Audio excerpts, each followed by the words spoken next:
this is the path on which the Ayatollah Khamenei has clearly set his country on, and it means that the IRGC acts as the nerve center and the operational arm, supporting, funding, and planning terrorist attacks in a whole range of countries, including the UK. If this was any other with the behaviour of the IRGC, it clearly shows that it should be designated. The US president's visit this week does highlight the increasing divergence between the US and other Western countries on foreign affairs issues.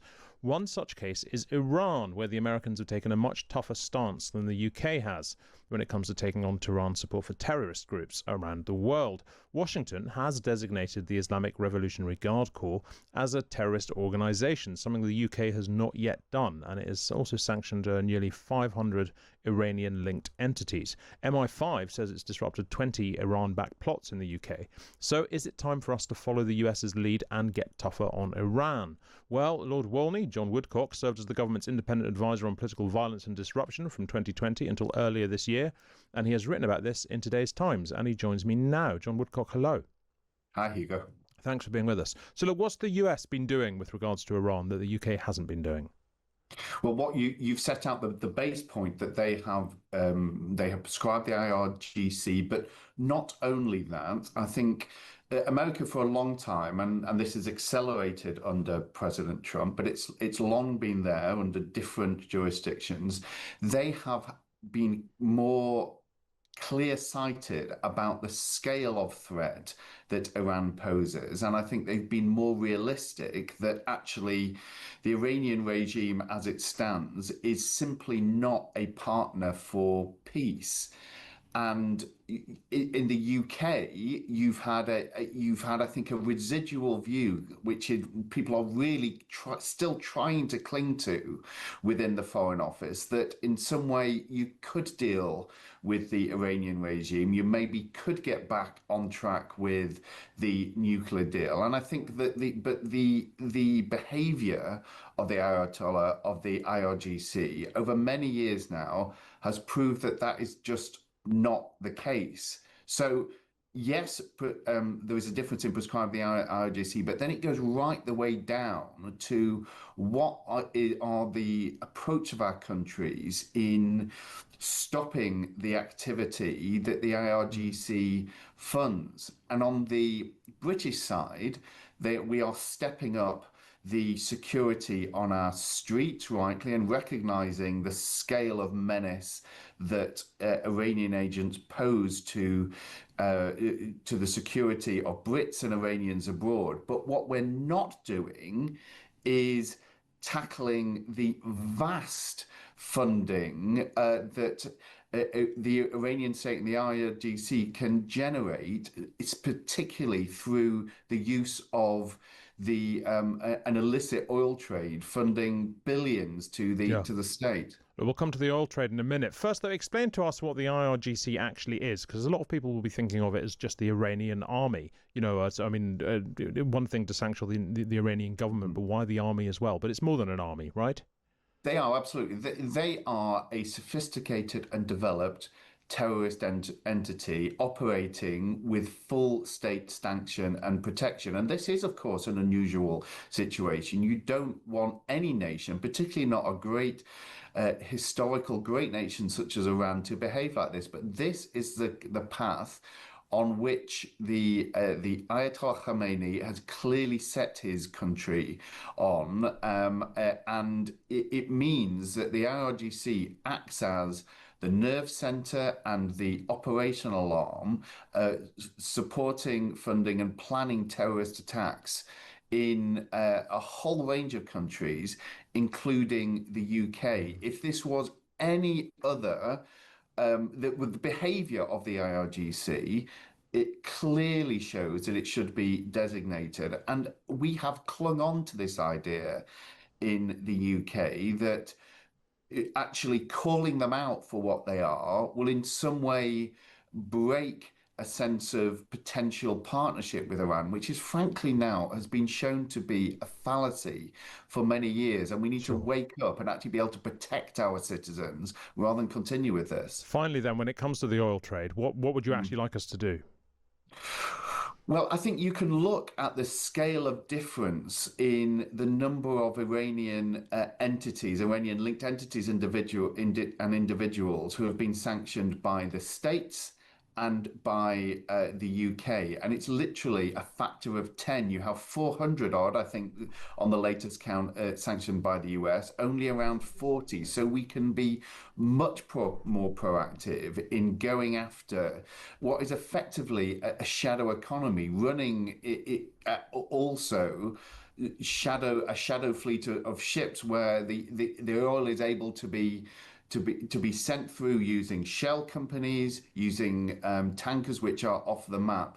This is a vast operation, and we should be in lockstep with the states in cracking down on this and sanctioning more of these entities that are fueling this mission and ultimately fueling terrorism and a threat to Brits and Iranians abroad on British streets.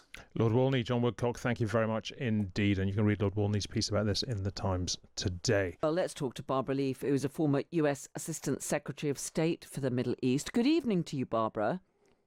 Hi, Carol. Really good to have you with us. First of all, how significant do you think that ground offensive on Gaza City is? We're hearing that Israeli forces, troops, tanks are now, at very least, on the edge of the city. Well, I guess it depends on what you mean, significant for whom and significant for what. I think it's clear that it's going to be hell to pay for the people of Gaza, and especially those who are still in Gaza City. About 700,000 residents are still there. So it's got to be a terrifying prospect. But I'm very skeptical it's going to have the intended results, which is to destroy Hamas. Hamas is a political movement. It's not just a military force. The military force has been battered and nearly shattered, but it is now an insurgency, and you really can't get at it after an insurgency with military means alone. And clearly, we've already been hearing from some Palestinians in the city how hard it is for them to leave. They're desperate. They're not sure where to go.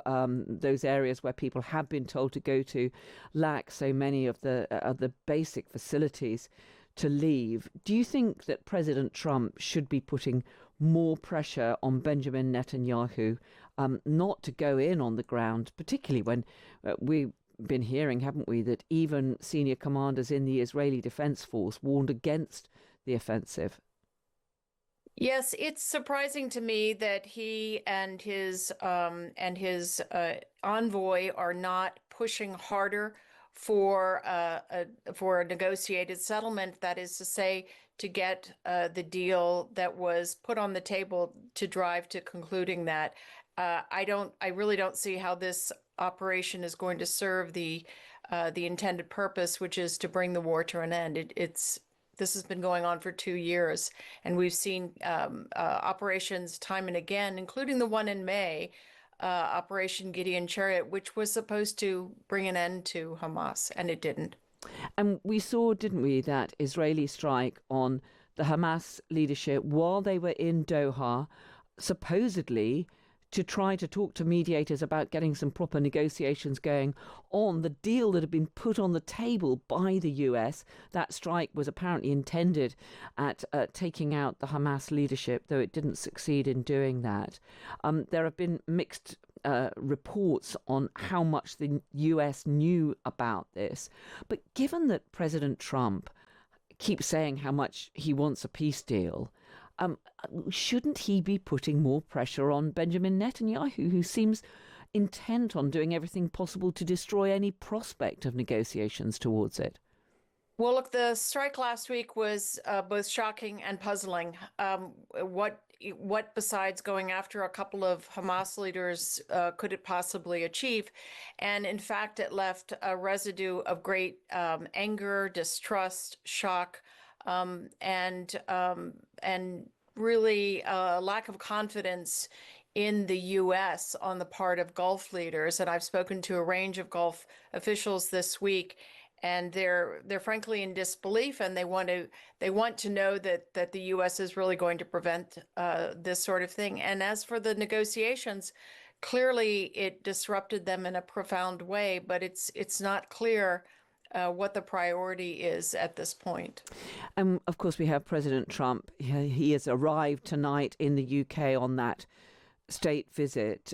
Britain takes a very different view of what is happening in Gaza. It has condemned the invasion into Gaza City. It has, of course, repeatedly called for more humanitarian supplies to get in. And Britain is preparing next week to join those countries that recognise a state of Palestine. Do you think that it is going to be a difficult issue during President Trump's visit, given that President Trump is obviously not supportive of that move to recognise a Palestinian state? Yes, it's clearly an issue on which they are quite far apart. And let me just say, in all honesty, I don't think that, with all due respect to the Prime Minister, to Prime Minister Keir Starmer, I don't think using the notion of recognition, unilateral recognition of a Palestinian state, almost as a punishment for Israeli actions, as it was framed earlier in the summer when he posited this. I don't think that really serves. I think Palestinians have been recognized by multiple U.S. administrations going back years as having a legitimate right for a negotiated state. So that's what I think would serve, and really unilaterally recognizing a state that doesn't have any prospects of operating as such, that will not in fact change the facts on the ground or the facts of Palestinians' lives on the West Bank or Gaza. I think it then becomes looked upon even by Palestinians as more of a political gesture, but one without real impact. And frankly, given that President Trump doesn't seem to be listening to anyone else in terms of what's happening in the Middle East, do you think that anything that Keir Starmer says to him on this could make a difference? I mean, one of the papers here in the UK is saying that the Prime Minister is on collision course with President Trump over what the Prime Minister has described as the unbearable humanitarian catastrophe caused by Israel's offensive in Gaza. So look, I think President Trump does respect the Prime Minister. I think he has himself shown, reflected the fact that he's very aware of the huge humanitarian toll that this war is taking on the people of Gaza almost 2 years in.